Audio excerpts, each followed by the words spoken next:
Hi, my name's Chloe, and welcome to my mid-year freakout tag.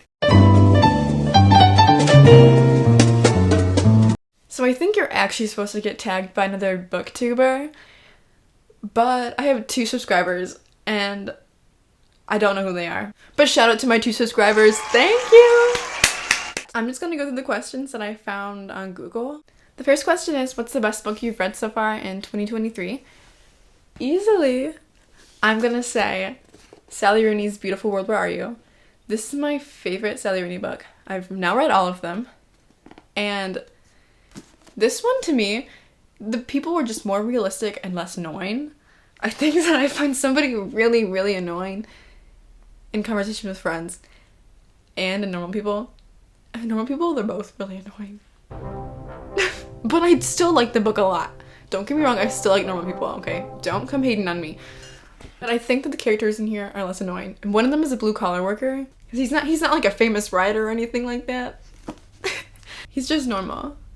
He's very normal. If you've read Conversation with Friends and Normal People, and you're like, oh, I didn't like it very much. I don't know if I should read this. I still think you should read this. Give this a shot. I think this is her best work so far. Question 2 is, what's the best sequel you've read so far? I actually haven't read any series. I've only read standalone books. But I'm hoping to read, as silly as it might sound, I'm hoping to reread the whole entire Hunger Games series because I haven't read The Ballad of Songbirds and Snakes yet, and I want to read that before the movie comes out. So, I need to reread all of the other ones. And I haven't read them since middle school, probably. Yeah, middle school. Number 3 is a new release you haven't read yet, but want to. And for that, I'm gonna go with Elliot Page's book, Page Boy. I have heard mixed reviews on it. It makes me really sad. I think a lot of people don't like it because it time jumps very awkwardly or something like that. I don't know, but I still want to read it for myself. I don't know if I want to invest a lot of money in it though, because just about every single book I own is from the thrift store for like $1. So I doubt I'm gonna find it there. But if I do, I'll buy it and I'll read it. Question 4 is most anticipated release for the second half of the year.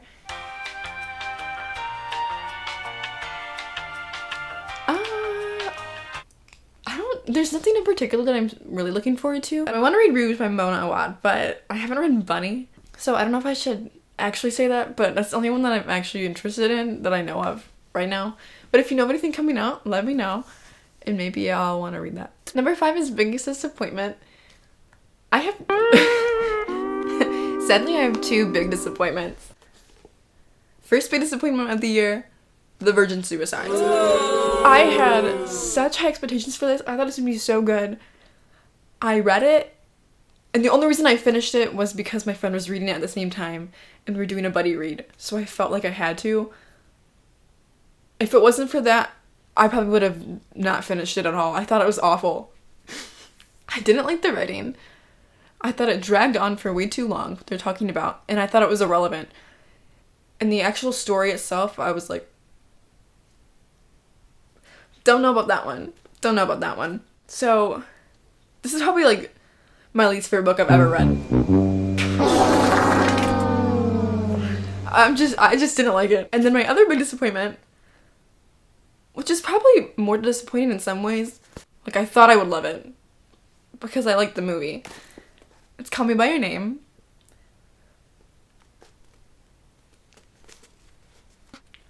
If you want to hear me rant about this book, you can watch my June Reads video from last week. But what I'll say for now is that for once I actually like the movie adaptation better of a book. I usually like the book 10 times better. This one, no. The ending, I like the movie ending better. The ending in here is garbage. The ending in here is not very good. And it's got some weird things going on all throughout the book. Got some very strange things going on that I just was not all about. But like I said, if you want to hear about it, I say a lot in my June Reads video. The next question is biggest surprise. My biggest surprise is The Picture of Dorian Gray. I have not read very many classics, so I was very surprised that I liked this. I was nervous about it, that I wouldn't understand it because it is so old, I guess. I thought it would be very difficult to understand. It's not. It's really not.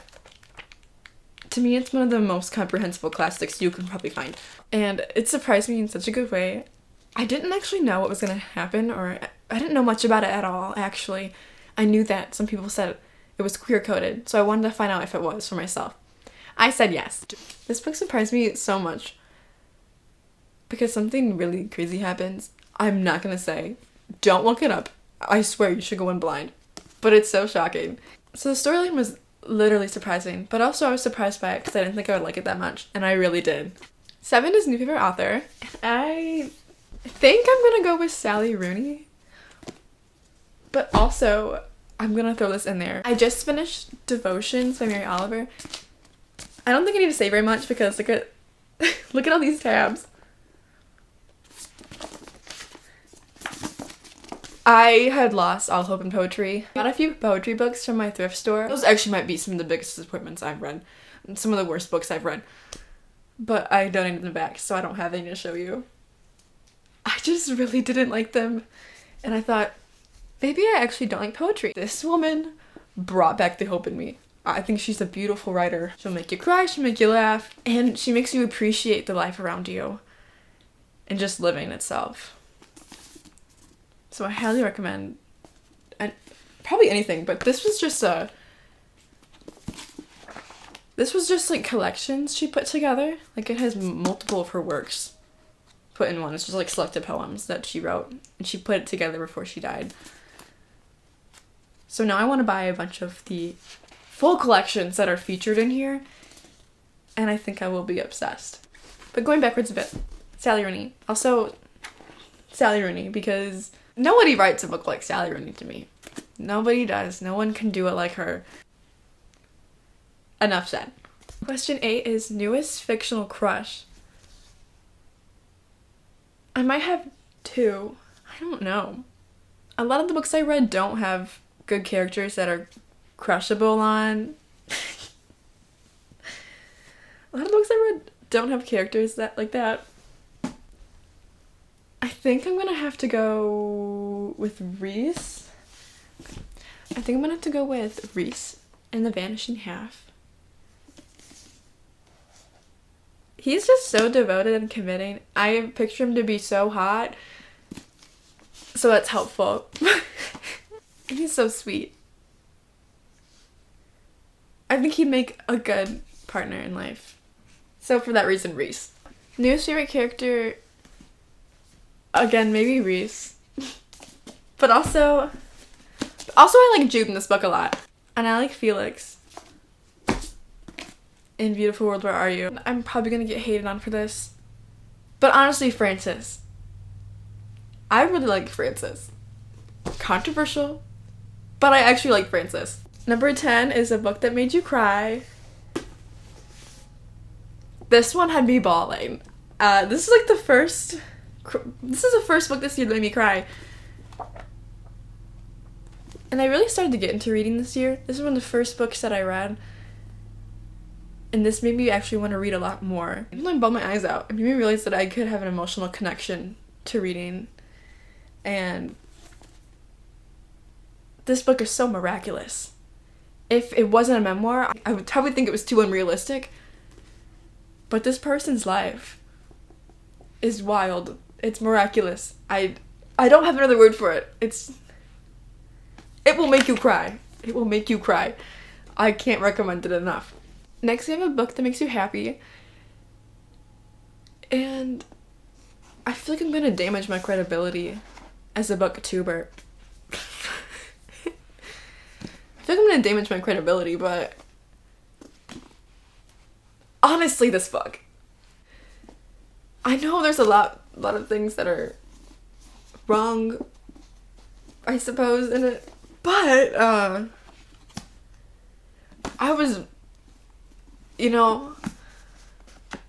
to be honest, I was just not living my best life, and I needed a book that was gonna make me feel good, and this did it for me. So if you're like crying yourself to sleep, maybe read this.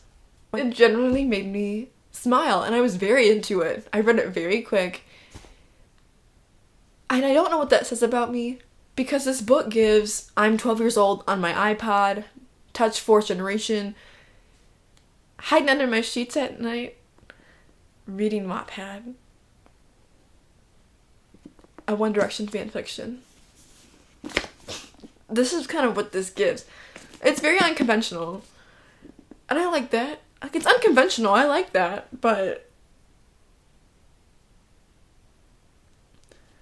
objectively, I don't know if I can recommend it, but if you liked Wattpad and you read like a Larry Stylinson story or like a Lashton story or something, you might like this. I think this is what it gives. Number 12 is favorite book to movie adaptation you've seen so far this year. And for that, I have to go with Heartstopper. I've probably seen it like 3 times, I think, now. And I'm really excited for the second season.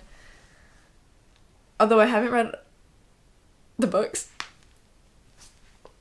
I'm sorry, I can't get my hands on them. I don't want to pay like $30.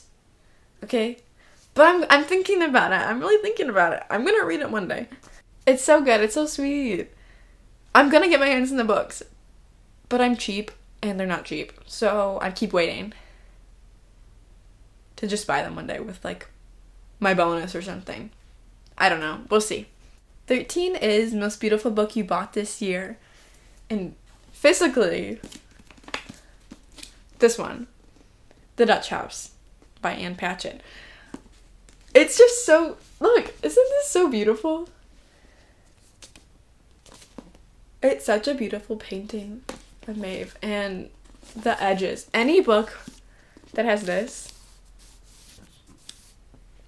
instantly grabs my attention.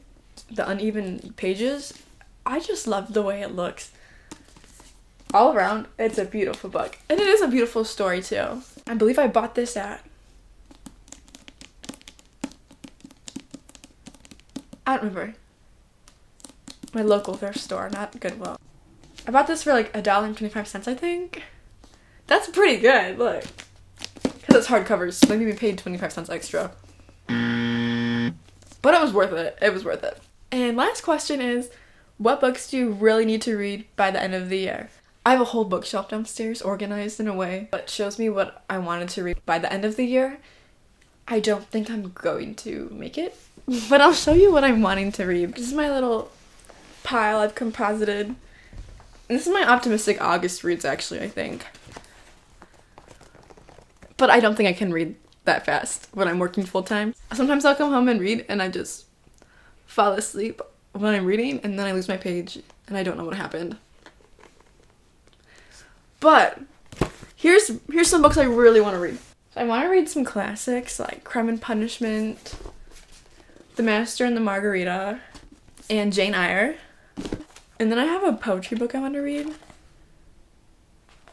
It's titled, "This book is dedicated to all those men who betrayed me at one time or another in hopes they will fall off their motorcycles and break their necks."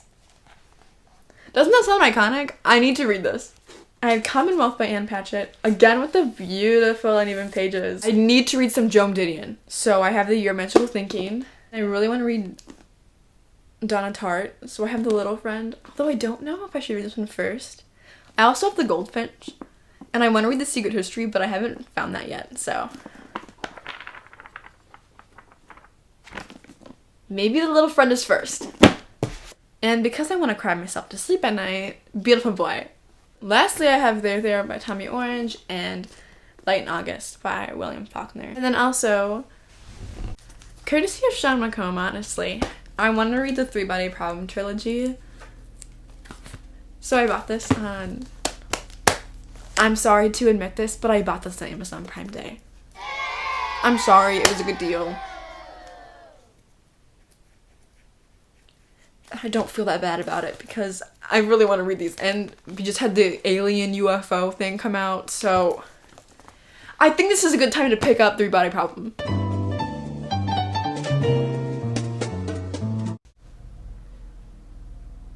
What is up with that stupid lawnmower? Shh! I said shh!